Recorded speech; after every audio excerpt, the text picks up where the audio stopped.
What's going on, everybody? Welcome back to the PFF NFL show. Trevor Sikkema, not Dalton Washington. He's probably still hungover from the AC/DC concert that he went to over the weekend. But sitting in for him, thankfully, is Max Chadwick here. And we got an interesting topic here for you guys. One that I'm sure you guys will have plenty of opinions on. I ranked the top 32 quarterback and then wide receiver / tight end duos that we have in the NFL, one for obviously every team in the league, and I put them to a 1 through 32 ranking. So Max is either going to completely disagree with me or completely agree with me. I'm not sure. Probably more of the former. Max, how you doing, my friend? I'm doing great. There's some people in the chat already saying they're going to cyberbully you for these rankings. I'm going to bully you in real life for these rankings, Trev. But I want to shout you out though, because I feel like you've been doing a lot of rankings here for PFF. You're in the trenches taking grenades right now from all the comment sections. So I appreciate you doing these rankings so that guys like Dalton and I don't have to do them. Listen, I stand 10 toes on all of it. There are some, if you actually watch these shows instead of just reading the articles, you get a little bit more nuance, you get a little bit more conversation. Sometimes I'll put these guys in tiers. Sometimes it'll just be a straight 1 through 32 ranking. But yes, there are plenty of grenades there. I will gladly jump on those grenades because I do my research before I put these things out. And so at least I can defend my take one way or the other, which makes a lot of that disagreement a lot of fun, which I feel like we're going to have a lot of fun here on this show, because this is a topic that as we do these rankings, it's ranking season, it's list season, as people say during the off season. I don't think we've done this one before, or if we have, at least I haven't. This one was new for me, and so really starting from ground zero, and this is, of course, heading into the 2025 season. So there's a lot of things that we're going to talk about here for quarterback and wide receiver / tight end duos. Success that we've seen over the past couple of years, success that we just saw last year. What goes into that? We have the ability to look at passing grades, receiving grades, certain numbers, statistics, when quarterbacks are just throwing to a specific player. And so for that, we not only chose the best connection that each one of these quarterbacks has on every team, but we also ranked those one against the other. So there's a lot of different PFF data that we're going to throw out at you guys. Even though you can't categorize that, there is a lot of great PFF data that you can get using premium stats if you have a PFF subscription over at pff.com. So if you don't have one, go sign up for one right now. It's not just, for the off season. You get it during the regular season as well, the fantasy football season. If you're trying to win your fantasy league, it's a great tool to help you be able to do that. And if you sign up for a year-long subscription, of course, you get it during draft season as well. So you get the fully unlocked mock draft simulator, the fully unlocked big board, the analysis, all that great stuff. So go check that stuff out over at pff.com. Okay, let's dive right into this, Max. Let's go increments of 5. I feel like that's the best way to do it. I don't know if we'll evenly have the conversation with 5, but it's easier on our graphics team, and it's the summer, so I'm trying to be easy on those guys and not put too much on their plate there. Number 1, Max, I did not think that there was a debate. No. Joe Burrow and Jamar Chase. Mm-hmm. We go back to the LSU days, right? I mean, like this has been one of the best quarterback receiver combinations that we have had in the sport of football since 2019, and those two getting reunited in Cincinnati. It's just been fantastic stuff ever since Chase came into the league after Burrow did. So that one's number 1 for me. Philadelphia Eagles, I got Jalen Hurts and A.J. Brown. You talked about jumping on some grenades. I had A.J. Brown ranked as my number 1 wide receiver heading into the 2025 NFL season. So that's a big boost there as to why that duo and that combination is number 2. Houston Texans, C.J. Stroud and Nico Collins, I have them at number 3. The Washington Commanders, Jaden Daniels and Terry McLaurin. And then number 5, Tampa Bay Buccaneers, Baker Mayfield, and Mike Evans. Where do you want to start here? We can go anywhere. We can talk about all of these groups, but where do you want to start here with this ranking, these top 5s? I think it's only natural to start off with number 1 right there. And you said it right there. It's an obvious number 1. I completely agree with you because Joe Burrow and Jamar Chase, even though you have Jamar Chase as number 3 receiver, you even said, Trevor, in the video and in your article that he's still a tier 1 wide receiver, right? And the Bengals also have a tier 1 quarterback, in my opinion, as well. And Joe Burrow, they're the only team in the NFL who could say that they have both of those things, right? So I think it's a pretty obvious number 1 right there with Burrow and Jamar Chase. And we've seen how great they've been together. Chase is now the highest paid non-quarterback in the NFL. Burrow is one of the highest paid quarterbacks in the NFL as well. They were really a big part of why Bengals made the Super Bowl a few years ago too. So that was, in my opinion, a pretty obvious number 1, and I'm glad you had the Bengals number 1 there.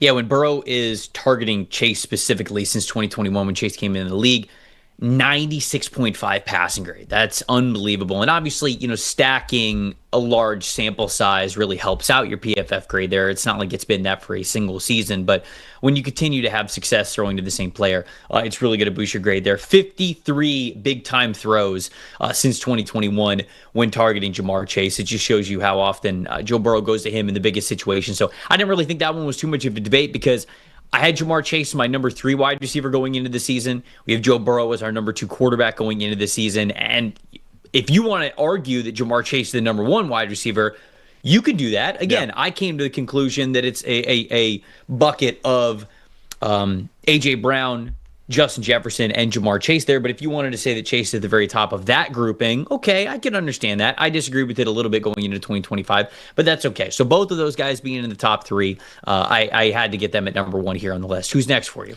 I really like the call out of the Texans with CJ Stroud and Nico Collins. And I don't think people would have expected them to be this high up on the list, but I agree with you, Trevor. I think CJ Stroud is a top 10 quarterback in the NFL. He's been one of the 10 most valuable quarterbacks in the NFL in each of his first 2 seasons so far.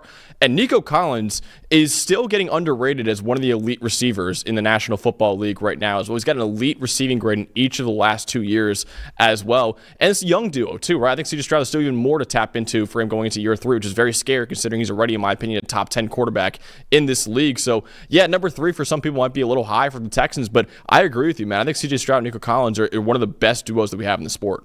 Yeah, I also didn't go into this exercise thinking that I would have had them as high as number 3 overall. I think when I was just initially off the top of my head thinking of duos and doing this list, I had them maybe 5th or 6th just because I knew that they would be close to that mark. But the more I looked it up, the more confidence I had that these two, when you think about it, really is a top 3 connection in the league.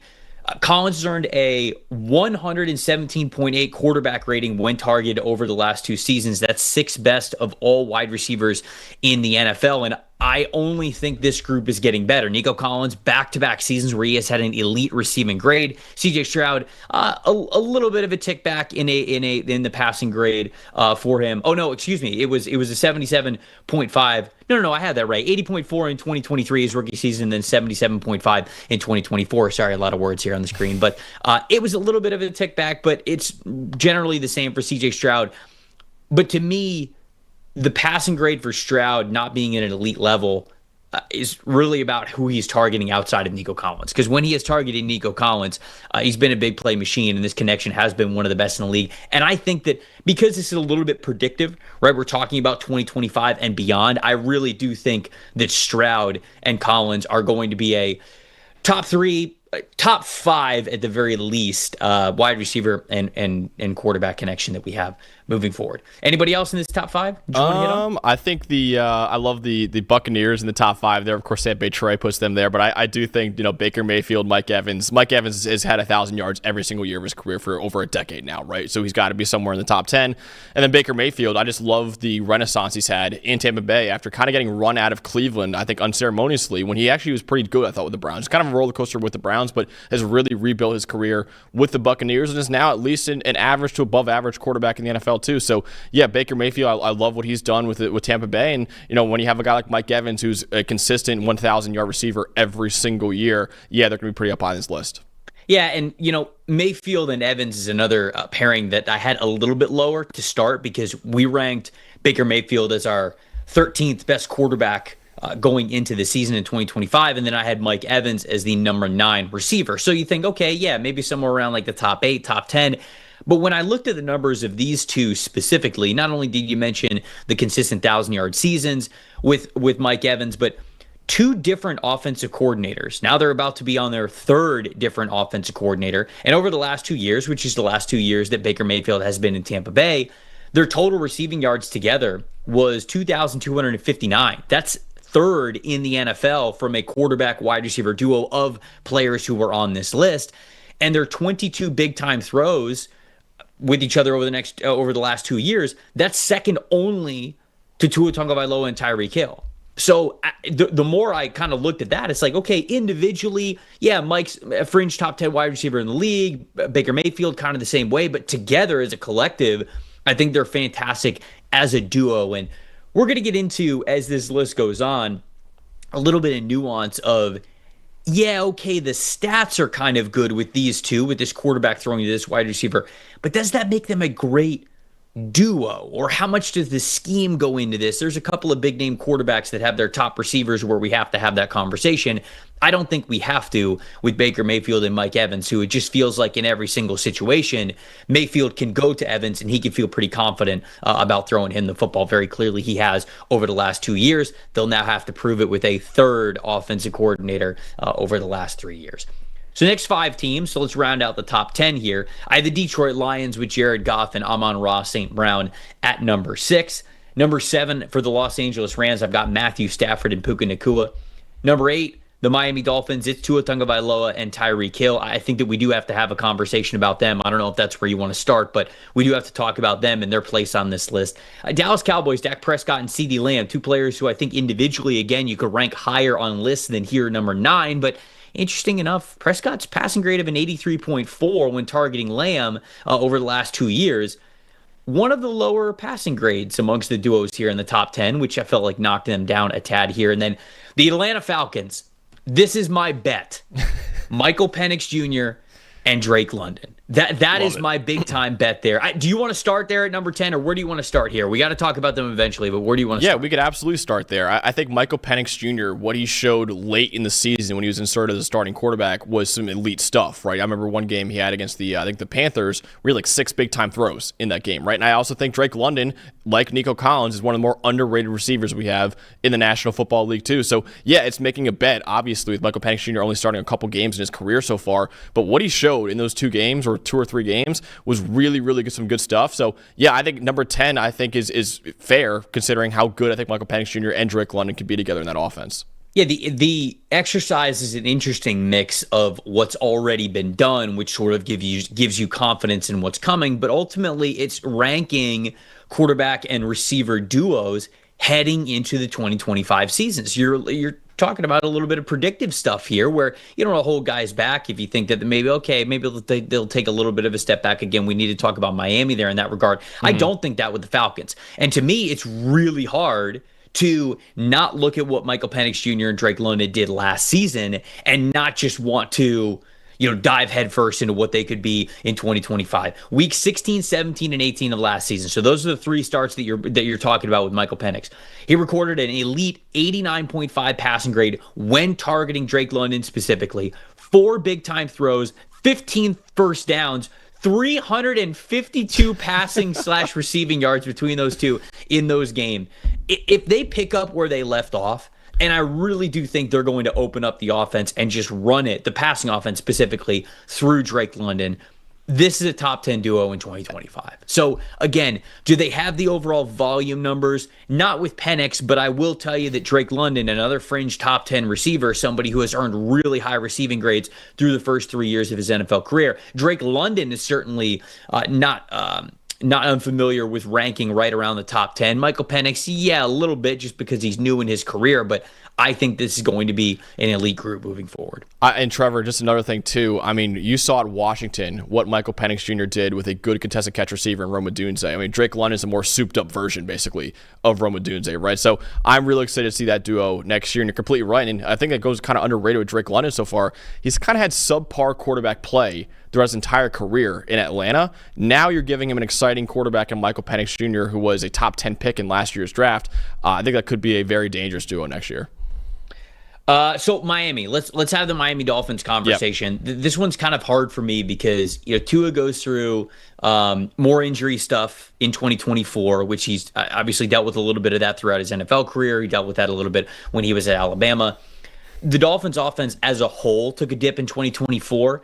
Does that make the Tua and Hill connection any less going into 2025 if both guys are fully healthy? And Mike McDaniel is still the play caller there. Like, he's still the guy who orchestrated in 2022 and 2023. Nobody was touching this duo. I mean, Tyreek Hill had some unbelievable numbers.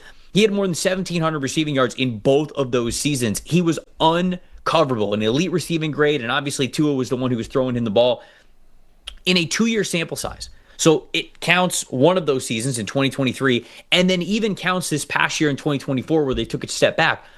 Tua's 93.9 passing grade when targeting Hill is the highest passing grade of any of these quarterback wide receiver duos in the top 10, including Joe Burrow and Jamar Chase. That's how dominant this duo is when they are on. In 2024, obviously a major step back. It was just a 75.0, and they didn't even eclipse it with 700 yards together, but that had to do with, Tua being in and out of the lineup. Now, Hill is over the age of 30 now. I still don't think that he's going to fall off a cliff, even though speed is often the first thing to go, and that's really what his calling card is.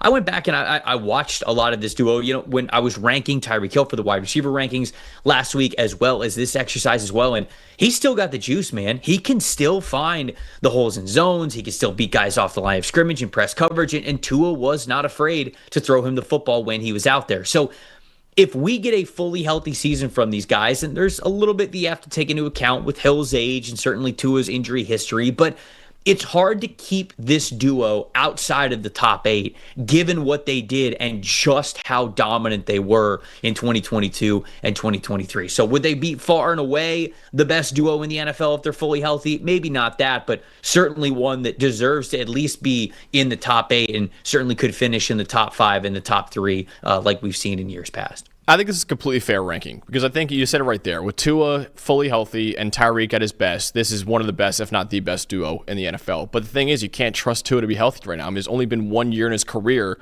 where he started more than 13 games in a season. And even last year when he was out there, he was 28th in the NFL on PFF grade. Now, of course, he missed 6 games due to injury, and Tyreek Hill didn't have his best year either, but also Tyler Huntley was playing, started 5 games for Miami last year too. This is a fair ranking because I think you're kind of going into a wait-and-see mode in Miami right now for Tua Tagovailoa. Can he stay fully healthy, or are the Dolphins going to have to look to move on, pretty soon at quarterback and find someone that they can rely on a little bit more? It just sucks with the conversation with Tua because he had top 10 PFF grades in 2022 and 2023, but he just can't stay healthy. And this past year, you saw his play even take a dip when he was on the field too. So I think number 8 is fair because you don't want to have them too low considering how dangerous they are when they are together, but also you can't have them too high either because you just can't rely on Tua right now to stay healthy, or even Tyreek Hill had kind of a down year this past year too. 6 is Jared Goff and Amon-Ra St. Brown, and there's certainly numbers where you could argue them as a top 5 quarterback and receiver duo. Those stats would be over the last 2 seasons. No quarterback and pass catcher duo has more yards together than Goff and St. Brown at 3,260. Goff's quarterback rating of 126.8 when targeting St. Brown is also second only to Jaden Daniels, 131.5 when targeting Terry McLaurin. So these guys certainly have a case to be even a little bit higher on this list. Ultimately, I felt like 6 was pretty comfortable just because Jared Goff, he's lower on our quarterback rankings anyways, and Amon-Ra St. Brown right around that top 5 mark for wide receivers. I felt like this was a good healthy spot for them there. Also, we didn't touch on Jaden Daniels and Terry McLaurin. I do feel like we should. I want to mention them before we sort of move on and get outside of the top 10. Not only did Jaden Daniels come in number 6 at PFF's quarterback rankings in 2025, McLaurin also cracked the top 10. I put him at number 10 in the wide receiver ranking. So you got 2 guys in the top 10 right there. So that automatically puts you in the conversation, I think, for being at this spot. But not only did Daniels earn an elite passing grade of a 92.9 when targeting McLaurin, Marcus Mariota also earned an elite passing grade of a 93.2 when he was called into action when Daniels was hurt. That shows the true star power and versatility. I mean, you're talking about star power, these guys both being ranked in the top 10, and then the versatility of Terry McLaurin basically saying, okay, I don't really care who the quarterback is. I'm going to be a great receiving option for them no matter what. Now, I don't let that take away from the greatness of Jaden Daniels. Instead, I just let that be an enhancer of what Terry McLaurin is. So to me, I think that some people might look at that and be like, whoa, number 4 with McLaurin and Daniels, but I wanted to make sure that I called that out. These 2 guys individually and then together form an incredible duo. And moving forward, I think that things will only get better with Deebo Samuel there because I think that it'll open things up more for Terry McLaurin as well. I mean, Terry McLaurin has been dealing with subpar quarterback play his entire career until this past year, right? So it's completely understandable why when Marcus Mariota comes in, he goes, all right, business as usual. I'm just going to still put up elite numbers even with a backup quarterback in here. So, yeah, it makes complete sense that, this is a duo that's in the top 5 because, like you said, Trevor, Jaden Daniels McDaniels had one of, if not the best rookie year we've ever seen from a quarterback, right? So he was great, and then Terry McLaurin has been great his entire career for nearly a decade now. So I love them that high up on this list. The one I would say, Trevor, in the NFC East that I would put maybe a little bit higher is the Dallas Cowboys. I think you had them number, what was it, nine on your list. I think Dak Prescott, he's coming off the season-ending injury last year. In 2023, though, he was elite. He actually was the most valuable player in football in 2023, according to our wins above replacement metric. And then I think CeeDee Lamb is a top 4, top 5 receiver in football right now. So I think Dak, and also Dallas Cowboys, CeeDee Lamb is the offense right now. Now, of course, they brought in George Pickens to kind of complement him a little bit, but I think if I had to change one thing about this list so far, it'd probably be Dak and CeeDee be a little bit higher on this list for me. Yeah, they were tough because I like both Dak and CD. I think that both of them are top 10 players at their positions when they're healthy. And they certainly have the volume stats when both of them have been out there on the field. Almost 2,500 passing yards over the last two years and 19 big-time throws between them. But when you look at Prescott, 83.4 passing grade, specifically when targeting CeeDee Lamb.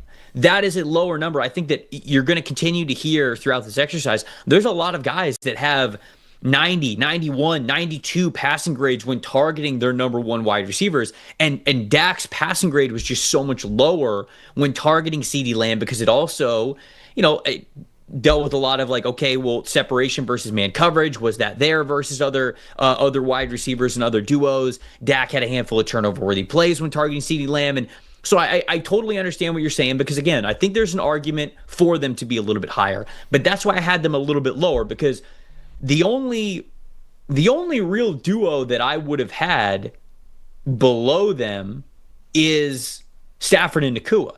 And I have them at number 7. Stafford's had a 92.1 passing grade when targeting Nakua, which is almost 10 points higher than Dak when he has been targeting CeeDee Lamb over the last 2 seasons. They also had 2,390 passing yards, so close to Dak and CD, although I think that could have been a little bit more had they been fully healthy both of those past 2 years. 12 big-time throws, which ranked 10th, and Nakua specifically led the NFL last season in receiving grade at a 93.0. So it was one of those things where I wasn't going to put Dak and CD above Goff and Amon-Ra St. Brown because the volume was just, it was too much in those guys' favor. We talked about how Tyreek and Tua is sort of the wild card that you don't exactly know what to do with. If you wanted to put Dak and CD above those guys, I guess I could understand it. But out of respect for just how dominant those two guys were, if you want to bring up the health concerns with Tua and missing time, with Dak, you would then also have to apply that to Tua. And when both of these groups have been fully healthy, clearly Tua and Tyreek Hill have been the best in the NFL and certainly would have bested that duo in that matchup head-to-head. So I don't disagree with you. 9 seems low. 9 seems too low for Dak Prescott and CeeDee Lamb. But that's how I got to that conclusion of having them at number 9. I think it's an interesting exercise because I like the way you went about it. Going into this, I originally thought, okay, who's the best quarterback and then who's the best receiver and then combine the two rankings together and you get an average, right? But I like the way you went about it too of, okay, how good is the quarterback when he's throwing to this receiver? Because it's a whole different conversation sometimes with it. Yes. So it makes it an interesting list because I think you look at it right there and some people are saying, well, Dak and CD, Dak's one of the top 10 quarterbacks. He's a top 5 receiver. How are they number 9 on this list? But like I said, the numbers when they're throwing to each other compared to some other top quarterback duos, that makes it a little more understandable in my opinion. We have the ability to parse out what a quarterback is throwing specifically to a player. So it's not just, I think CD is good. I think that Dak is good. Yeah. We're talking about, and this next group of 5, I think we really get into that conversation. What are you when you are throwing to this specific player? How much of it is it scheme dependent? Are you throwing a lot of big time throws? Do you have turnover worthy plays? What's your chemistry like with this player? So there's so much that we can analyze when we segment, okay, this is what happens when this quarterback is throwing to this specific player. And so I agree with you. 9 feels too low for that duo, but again, that's how we got to that spot. So this next 5, I think we get to have a lot of very interesting conversations. Very curious as to what the chat thinks of sort of how we got to this point and this ranking with these guys. Number 11, I have the Los Angeles Chargers duo of Justin Herbert and Lab McConkey. We can get into those numbers in a second. Number 12, I actually have Jordan Love and Jaden Reed. Number 13, I have Patrick Mahomes and Rashee Rice. Number 14, Brock Purdy and George Kittle. So we get a tight end in here. That's why we had to say wide receiver / tight end, because I felt like George Kittle was the best pick there for the 49ers. And we'll have another team there in a second. And then number 15, to round out this group of 5, is the Jacksonville Jaguars, Trevor Lawrence and Brian Thomas Jr. I think that there are a lot of interesting conversations here with 11, 12, and 13 specifically, because as I came up with my ranking, we've got a PFF Slack channel, and I'm throwing it in there like, hey, here's my rankings that I have for some of these players. And, a couple of them were like, Jordan Love and Jaden Reed can't be that high. We got to pump Patrick Mahomes and Rashee Rice up for what Rice was doing through 3 games last season, depending on what you think of Justin Herbert and Ladd McConkey within that group. But I actually feel pretty confident about where I have with all of these guys at 11, 12, and 13.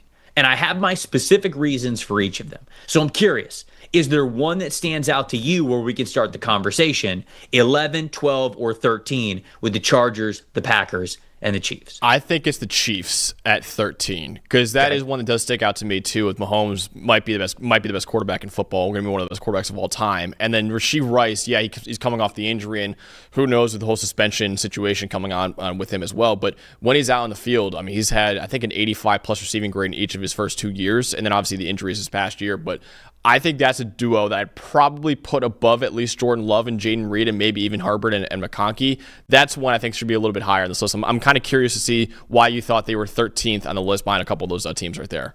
Okay, so I'm glad that you asked, because I wanted to make sure that I explained that, because of just like what we mentioned before, statistics, you can kind of make them say whatever they want, but this is about being a great duo. This is about the quarterback and wide receiver duo. And so when I look at that, I will certainly give credit to the combination of these two players at the beginning of last year. Through 3 games last year, Rice had 24 receptions, which at the time was first in the NFL. This is before he got hurt. 288 yards, which is second in the NFL before he got hurt, and 2 touchdowns to go along with it. While, some people who might be like, oh, where's Travis Kelce? Kelce during that time, during those first 3 games, just 8 receptions, 69 yards, no touchdowns. Mahomes had a 90.0 passing grade when targeting Rice over the last 2 seasons. So that is a good grade. It's not a crazy big grade. Like we're going to see a couple of these quarterbacks maybe have a little bit of a higher quarterback rating or quarterback passing grade, but it's good enough. That's an elite grade. I'm not trying to be too harsh on that. Where I am a little bit hesitant about this duo specifically is that Mahomes only had 4 big-time throws to Rashee Rice over the last 2 years. I know he missed a big chunk of time, but he only had 4. He also had 4 turnover-worthy plays when throwing to Rashee Rice. Now, you could say that Rice was a rookie that first year, and obviously he didn't play very long in his second year, so he could just be a much better wide receiver. He could be able to find soft spots in the zone, defeat man coverage a little bit better. Maybe those turnover-worthy plays would naturally go down. But for right now, he's coming back off injury. We got 4 big-time throws. We got 4 turnover-worthy plays. But specifically, the reason why I had them below Jordan Love and Jaden Reed and Justin Herbert and Ladd McConkey is specifically that their average depth of target of 5.1 was by far the lowest of any quarterback receiver duo that I had ranked on this list, which to me tells me that there is more Andy Reid in this equation than there is for some of these other quarterback and wide receivers. When we're talking about dominant quarterback and wide receiver duos, not to take anything away from the accomplishments that they have, football is a team game. But if I am ranking these players, who these guys are individually right now, I don't have more faith in than some of the other guys that we have on this list. That, again, was not a slight to Patrick Mahomes, but I think there is more Andy Reid in this conversation than there is for other quarterback and wide receiver duos. And I think the evidence to that is the average depth of target being as low as it is. You're trying to get the ball in his hands as quick as you can, whether it's screens, whether it's slants, whether it's drag routes, whether it's digs over the middle, like whatever it is. The average depth of target is lower, and it is more about scheming up where you're playing him against zone than it not necessarily is, okay, this wide receiver is winning individually one-on-one. This is a quarterback who's giving them an elite one-on-one ball type of a thing. So there is still that in their tape, but there is less of it than I think there is for the two groups that are right ahead of Kansas City. I think that's fair. And I think, there is still a lot of questions with Rashee Rice. Like I said before, coming off the injury and the looming suspension he might or might not get still. But, I think that's fair to have them there for those reasons then, right? But I think, looking at Justin Herbert and Ladd McConkey is another one, Trevor, I really love. I think Herbert and McConkey, listen, Herbert, I do think is probably a top 5 quarterback. He is a distant 5th, I would say, in the NFL right now, but he's still a top 5-ish quarterback in the league. And then Ladd McConkey, man, what a rookie year for him in Los Angeles last year. He was seen as this great route runner coming out of Georgia. The Chargers desperately needed help in that receiving core after kind of whiffing on Quentin Johnston the year before, and Ladd McConkey brought that immediately for them. So, I thought the Chargers aced the draft last year, getting Joe Alt in the first round and then Ladd McConkey in the second round instead of, a lot of people wanted them to take Malik Neighbors in the first round, who I do think is better than Ladd McConkey, but also if you take Malik Neighbors in the first round, you're probably getting Kingsley Suamataia in the second round, right? So I think the duo the Chargers got in the 2024 draft was really good. And then, like I said, Ladd McConkey, he was a shocking rookie, I thought, last year, and he really became like a top at least 15 receiver in the NFL for me. Yeah, to compare them again, to Kansas City, because I think the margin between these three teams is pretty razor thin. But the reason why I ended up having the Chargers at 11 and Kansas City at 13, Herbert, 91.1 passing grade, so slightly higher than Patrick Mahomes when targeting Ladd McConkey. Obviously over 1,300 receiving yards with McConkey last year. We only have that 1-year sample size, but an average depth of target of 10.7, which is double what it was for Rashee Rice and Patrick Mahomes. Now, he had 5 big-time throws and 5 turnover-worthy plays, so it was the same kind of equation right there, but you're doubling the average depth of target when you're targeting Ladd McConkey versus what Mahomes was doing with Rice over the last couple of seasons. And then I do want to talk about Jordan Love and Jaden Reed combined in there. I guess Jordan Reed, Gator great, tight end. The reason why I had them at number 12 over Mahomes and Rashee Rice, Love's 126.5 quarterback rating when targeting Reed was incredibly high. That was an incredibly... This is an efficiency ranking, in my opinion. The unique stat to this duo specifically, and the reason why I initially had them closer to like the bottom part of the top 20, but the reason why I had them at number 12 when it was all said and done, on 164 passing attempts to Reed, Love has not thrown a single turnover-worthy play while targeting him at almost 10 yards per attempt at a 9.5 average depth of target. So the efficiency in which Jordan Love has targeted Jaden Reed was too good for me to have lower on this list. 0 turnover-worthy plays on 164 attempts thrown Reed's way. That 126.5 quarterback rating when targeting Reed is also incredibly high. So just the efficiency was top tier with Jordan Love targeting Jaden Reed, and it gave them the edge over Mahomes and Rashee Rice, in my opinion, for that 12 spot. And that is a perfect example of why it's more than just ranking the quarterback and then ranking the receiver and then averaging out the ranking. Because if you do that, this duo would be maybe even outside the top 20, right? If you rank the quarterbacks and receivers in the NFL, but just how efficient they've been together. And if you're ranking them as duos, that is why I do like the way you did it, Trev. Because honestly, if I had to do this article, I probably would just rank the receivers and then rank the quarterbacks and said, okay, what's the average of this? The way you did it, though, is saying, okay, how good are they as a duo together? And they were that good as a duo together, and that's why they're a little bit higher on this list. So, yeah, I think that is, listen, this is probably pretty high for a lot of people for the Packers duo right here, but the way you did it, it does make sense as to why they're in the top 15 here. Just insanely efficient. Again, like no other duo matched the efficiency of these guys are the ones that were ranked a little bit below them. Brock Purdy, 134.5 quarterback rating when targeting Kittle over the last 2 seasons. First versus any other quarterback and receiver duo on this list. They've also got over 2,100 yards together. Great connection, whether it's in high volume situations or efficiency situations. And so I felt like they were worthy of a top 15 spot. And then with Trevor Lawrence and Brian Thomas Jr., obviously a new connection there. Only have the 1 year that we get to judge them. 80.9 passing grade when Lawrence was targeting Thomas Jr.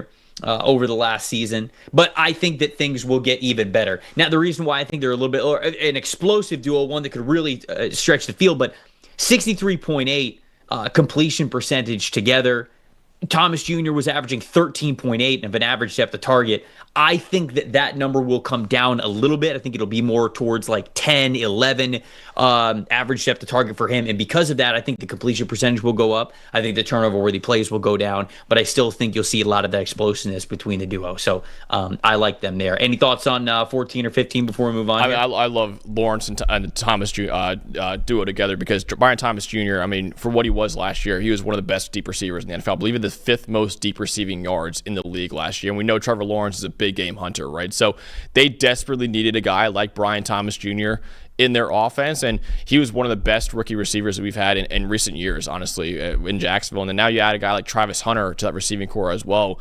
All of a sudden, this supporting cast of Trevor Lawrence, which has kind of been the bane of his existence his entire time in Jacksonville, now you got Liam Cohen there, now you got Travis Hunter there, you got an improving offensive line there too.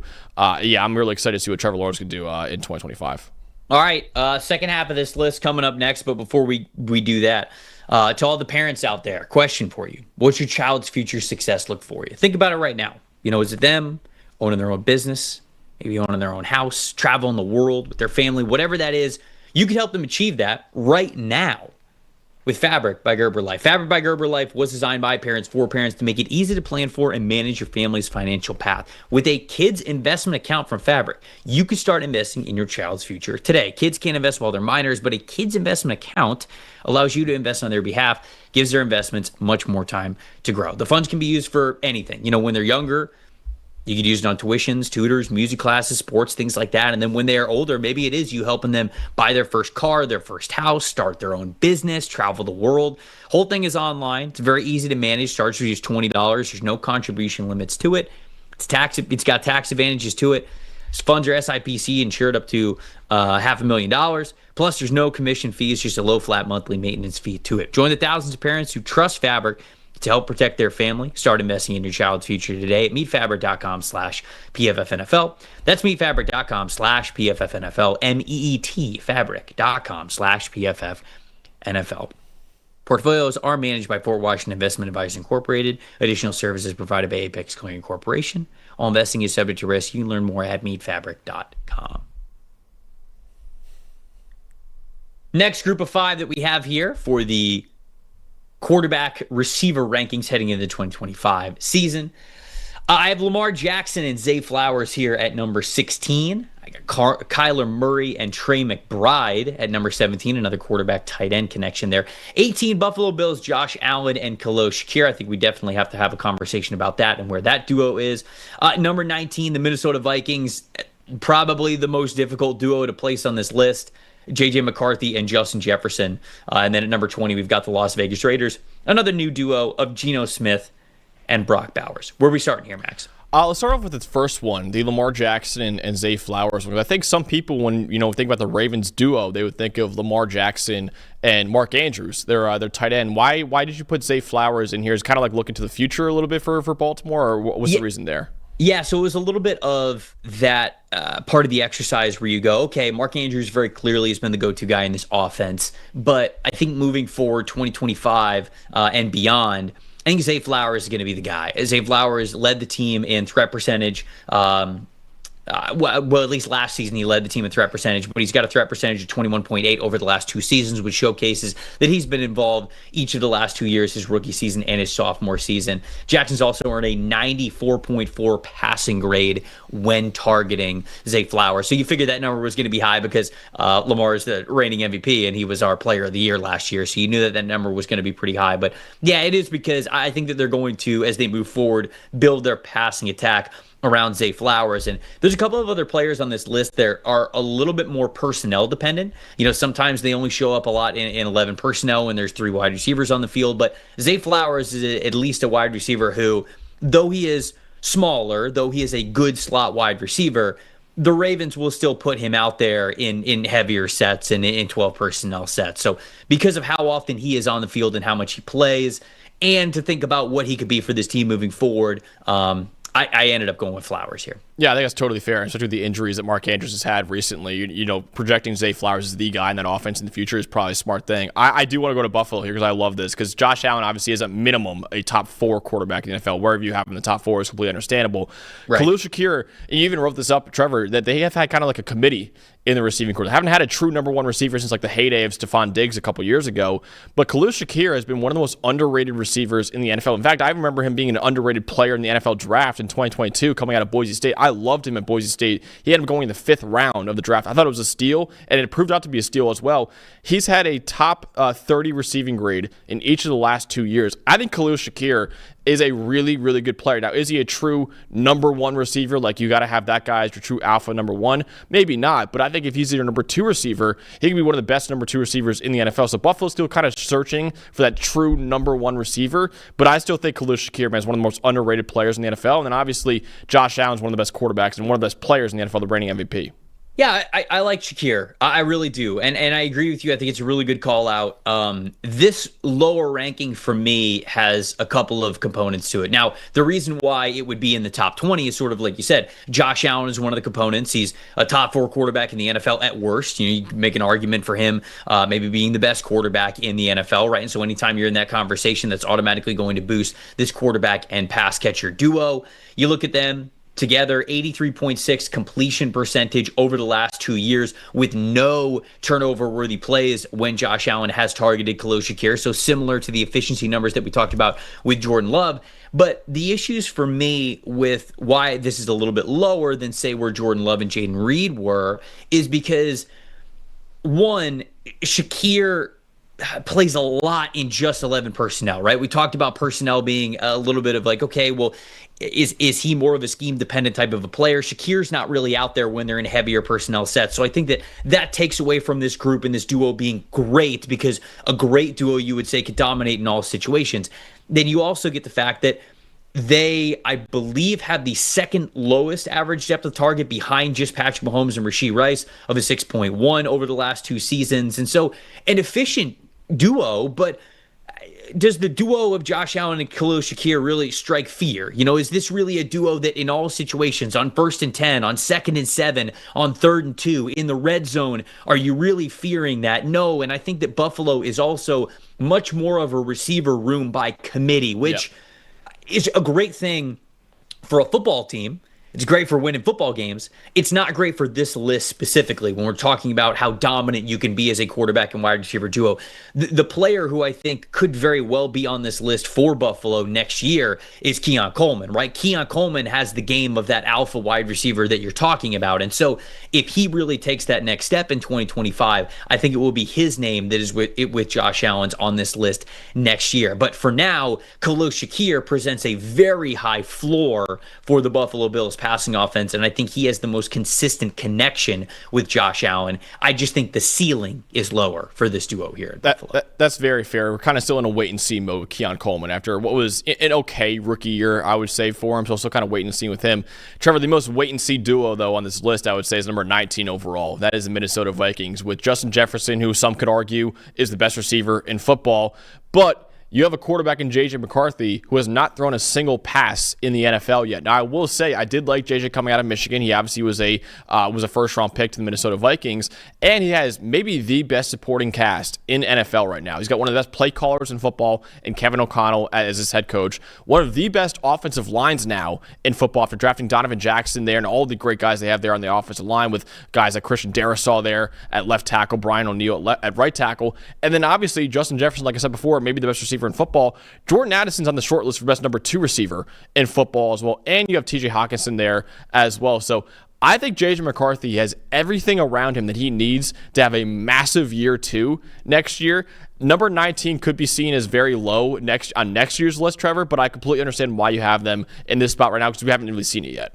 Yeah, I don't know where to place them, right? It's hard when a quarterback hasn't thrown a single pass. Now, I agree with you completely. One of the reasons why I have this duo at number 19 is because this is one of the best supporting casts that any quarterback could ever have. And I think what also boosts this up is just how good Justin Jefferson is. When you look at Jefferson over the last 4 years, Kirk Cousins had a 95.3 passing grade when targeting Justin Jefferson. And last year, Sam Darnold had an 89.0. So it sort of goes like, all right, well, Jefferson's kind of quarterback proof. So whatever you're going to get out of J.J. McCarthy, I still think that he's going to earn close to an elite passing grade when targeting Justin Jefferson, which I think that just how good Jefferson is made me want to get him in the back end of the top 20. And then the only other team, well, I guess the Cardinals we didn't talk about either.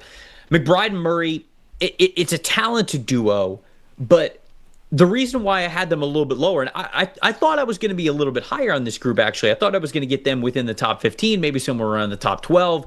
Murray's 90.0 passing grade when targeting McBride would be 15th among this pairing with an average depth of target of just a 6.3. So again, if you've got a lower average depth of target, I want that passing grade to be higher because I feel like you should be more efficient as a player. So I think that they are a talented duo, but one whose numbers don't necessarily jump off the screen at you like I thought they were going to. So still could be a very good pairing going into 2025. Certainly Marvin Harrison Jr. I think could very well be the guy with Kyler Murray on next year's list. But something to think about there. And then, like I mentioned, the Las Vegas Raiders, new combination with Geno Smith and Brock Bowers. Bowers, third highest graded tight end last season. When it came to receiving grade with an 88.4, so we know what he could do as a wide receiver, or just as a receiver, I should say. Geno Smith, 85.8 passing grade over the last 2 seasons with 60 big-time throws. So I'm very excited to see what this duo can be. I wanted to get them here in the top 20 because I think their ceiling is very high, but you just don't know. You never know with a new quarterback coming over, especially when it comes to a tight end being his number one option. I think that there's just always a little bit of unknown with that. This is where we really start to open things up, in my opinion. We get to have a lot of discussion here. 21 through 25 is the next group of 5 that we've got here. I have Caleb Williams and DJ Moore here at number 21. At number 22, I've got Sam Darnold and Jackson Smith-Njigba. 23, Bo Nix and Courtland Sutton, a duo that initially I had higher on this list, but really just the numbers don't reflect them being in the top 20 quite yet, even though I like them as a duo moving forward. But New York Jets, Justin Fields and Garrett Wilson reuniting from their Ohio State days. And then the Carolina Panthers, I've got Bryce Young and Tetairoa McMillan. Yeah, I could have had Adam Thielen. I almost said Andy Dalton. Adam Thielen, who was also on the team. I could have had Adam Thielen here, but let's be honest, moving forward, I think that Tetairoa McMillan is going to get the most targets, the most receptions, the most yards, the most touchdowns for this team. So, or at least I think that he should be the betting favorite to do so. So I thought it would have been disingenuous to not have him as the name here, even with him as a rookie. Where are we starting here? What part of the conversation do you want to kick off here, Max? Well, I was going to say, as bad as the Panthers receiving core was last year, Andy Dalton probably would have been the best separator on the team last year. So I think it makes sense that you mistake that right there. But I do want to start off with the I like the Fields and Garrett Wilson one. And I think, Trevor, one thing you wrote up that I love here as a college guy here at PFF was, okay, yes, Justin Fields so far in his NFL career has not been great. However, you do reunite him with Garrett Wilson, who played with him at Ohio State, and that was maybe the best quarterback-receiver duo that we had in college football when they were together. Now, I know it was a long time ago. It was about 5 years ago now since they played together, but Justin Fields and Garrett Wilson, I'm excited to see what he can do next year. I think Fields, he's not going to be a franchise quarterback, I don't think, at least for New York, but he at least has a guy he's comfortable with in Garrett Wilson, who's pretty clearly one of the best receivers we have in the NFL, probably one of the top 15 at least receiver that we have in football. Reuniting Garrett Wilson and Justin Fields together, at least for me as a college guy, is a very exciting proposition in New York next year. Yeah, 92.7 passing grade for Justin Fields when targeting Garrett Wilson the last year that they were together there at Ohio State. So obviously really great numbers there. The reason why I have them lower is just because I think this is going to be a pretty run-heavy offense. Yeah. I don't know how much we're going to actually see this passing attack really lean on Justin Fields and Garrett Wilson in that combination there. Now, they will certainly throughout the season. I mean, that's going to be there, but what's the volume going to be like? I think that it's much more likely that Aaron Glenn is going to want this team to be a ground and pound type of a team. I think that's why you go get a Justin Fields to give you that option and RPO look, figuring out who the top running back is on this team. You invested within the offensive line in the first round, and you feel pretty good about those guys up front. I think they're going to run the football a lot. So if Justin Fields is going to be throwing, he's going to be throwing to Garrett Wilson, no doubt. I just wonder what the volume is like for this team. I think a lot of people look at Nix and Courtland Sutton and think this is low for them. And I could certainly understand maybe bumping them up a little bit if you're talking about predictive stats. But when you look at this past year with Nix as a rookie, 73.8 passing grade, 73.8, passing grade, and then a 78.3 overall grade thanks to an 81.2 rushing grade. He earned just a 79.2 passing grade when targeting Courtland Sutton specifically. He had an 85.4 quarterback rating, which is okay. He had 8 big-time throws, but he also had 6 turnover-worthy plays. So if you subscribe to the school of thought where, hey, second year in the league, the turnover-worthy plays are going to go down automatically, Courtland Sutton is still going to be their guy, although I think that this is also an offense that's going to be a little less force-fed, a little bit more by committee. They're going to spread the ball around a good amount with Sean Payton and the rest of the guys that are in there within that offense. I just looked at this duo and I was like, yes, this is a good duo. But I couldn't really find anything to convince me that it was a great duo yet. I couldn't really find anything outside of just really believing that this offense is going to take a next major step that would have had me put them a little bit higher on this list. So I like the duo. I like the Broncos offense. I like their play caller and Sean Payton. It's just, unfortunately, this is more of a duo, in my opinion, where you have to go, okay, let's see it.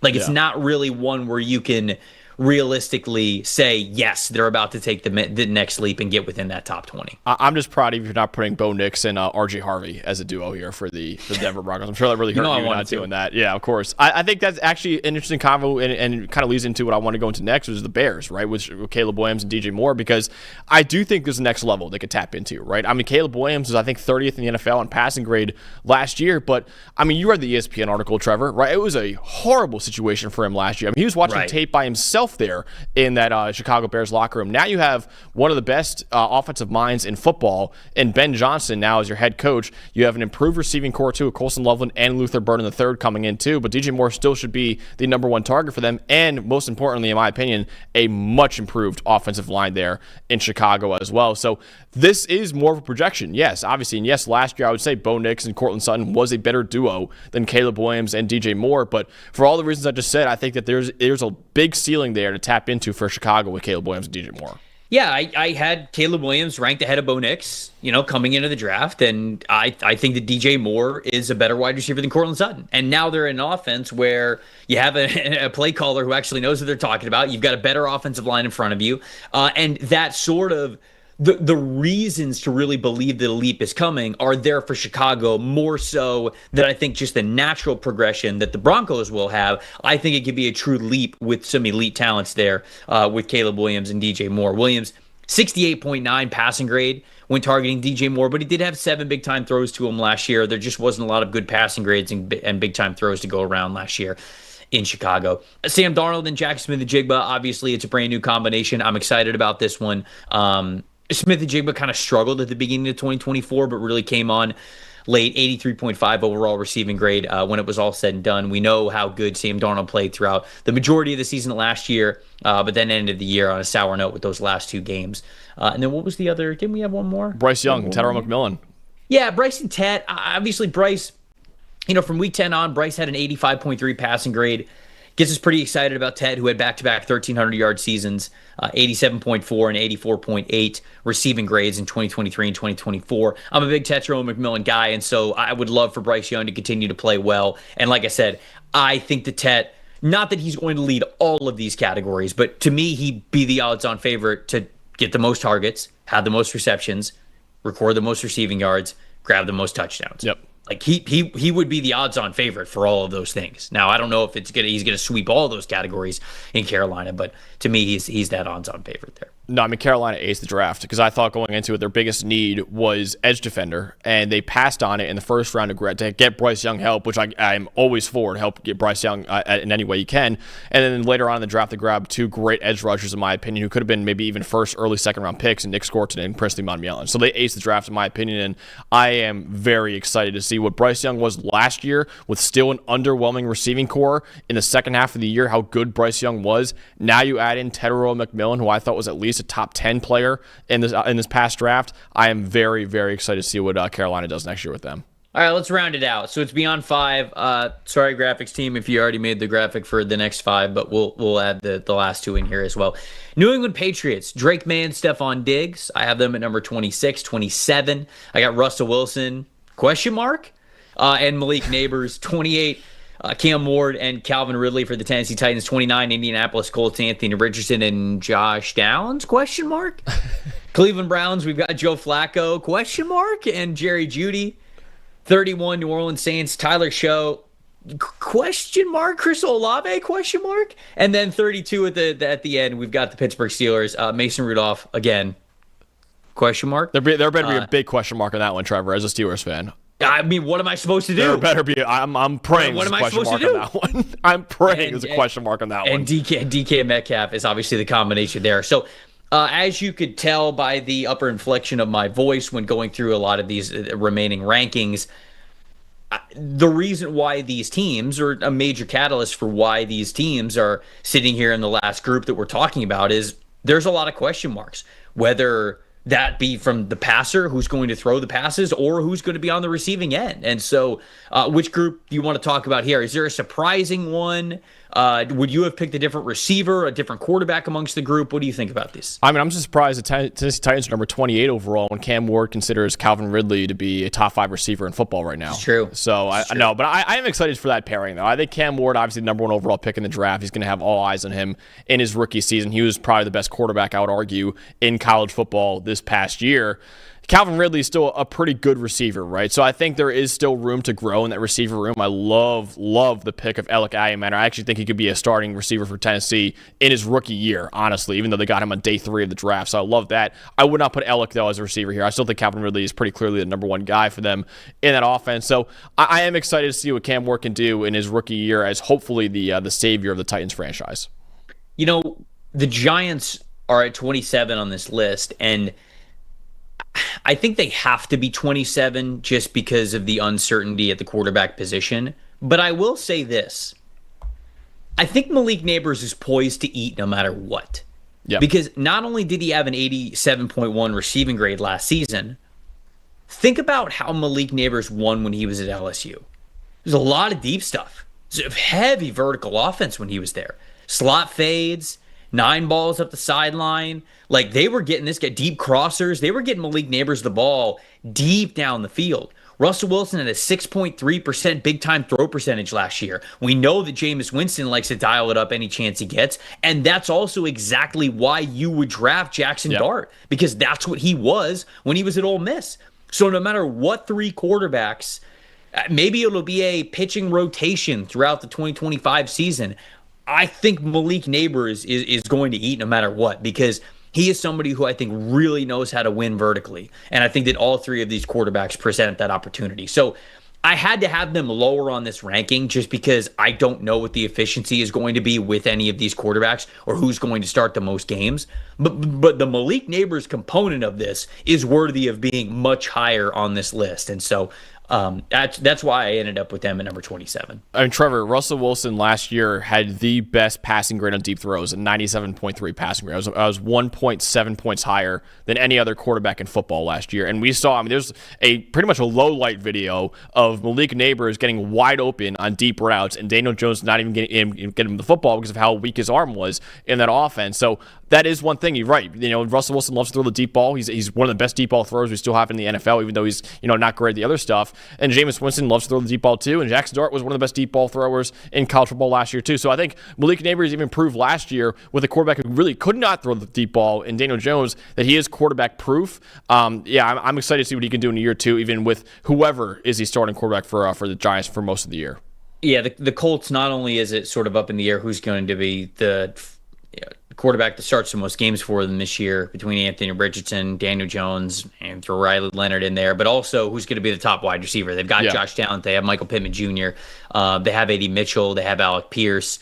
They have Tyler Warren now, right? So I ended up going with Josh Downs because Downs had a higher receiving grade. Even though the catches and yards were similar between Pittman and Downs, Downs had the higher PFF receiving grade of an 85.1 and the higher threat percentage of a 28.0. So when Downs was on the field, they were feeding him the football, which makes me think that he's going to be the go-to guy in that offense.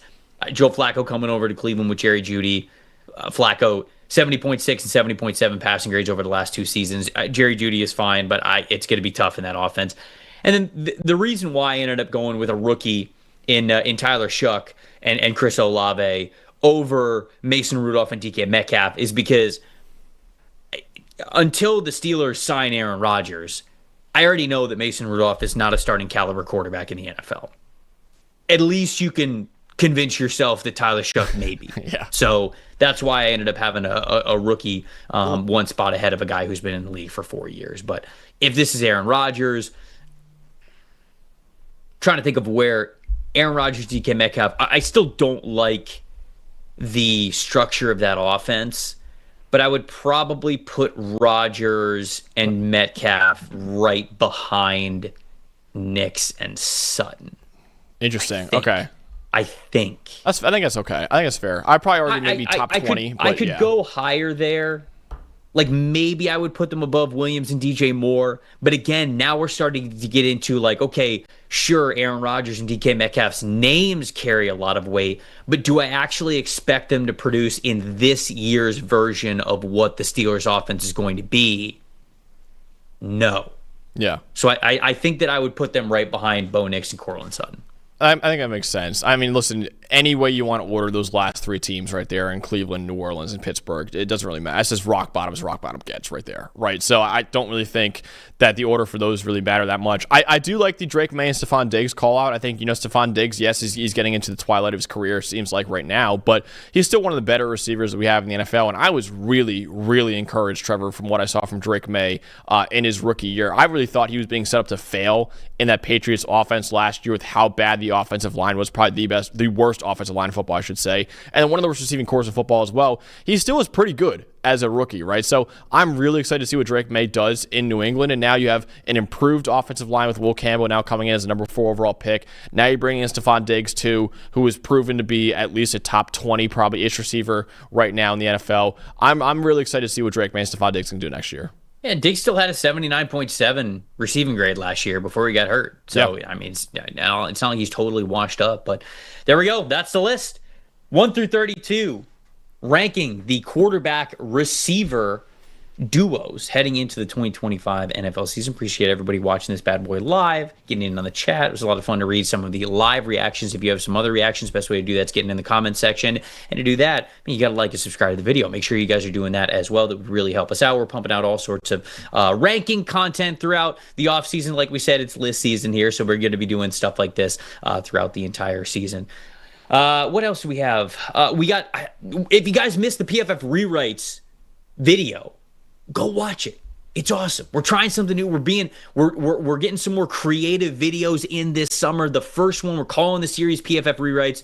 Max went through every single number 1 pick since 2006, and we redrafted all of those. So we came up with the reasons why, a little bit of a butterfly effect there. We've got another video that's coming your way. I don't think it'll be this week. It might be next week, but the best way to know when it's coming your way is to like and subscribe. That's the best way to do that. So make sure you guys do that on the channel. It'll be a little bit more in the weeds of a butterfly effect. We're talking about 2 Hall of Famers. I'm not going to mention who, but if they switched places with their careers I shouldn't say would their careers have been better because they're Hall of Famers. They'd probably be Hall of Famers no matter what. Would the teams that drafted them actually have been better in the long run? It's a very fun debate. It's a fun reality to sort of pull on that string and see what we end up getting. But again, make sure you like and subscribe. That's the best way to make sure you don't miss that or any of the other summer content that we're doing here. Max, appreciate you filling in, my friend. This is a lot of fun. Always enjoy talking some ball with you,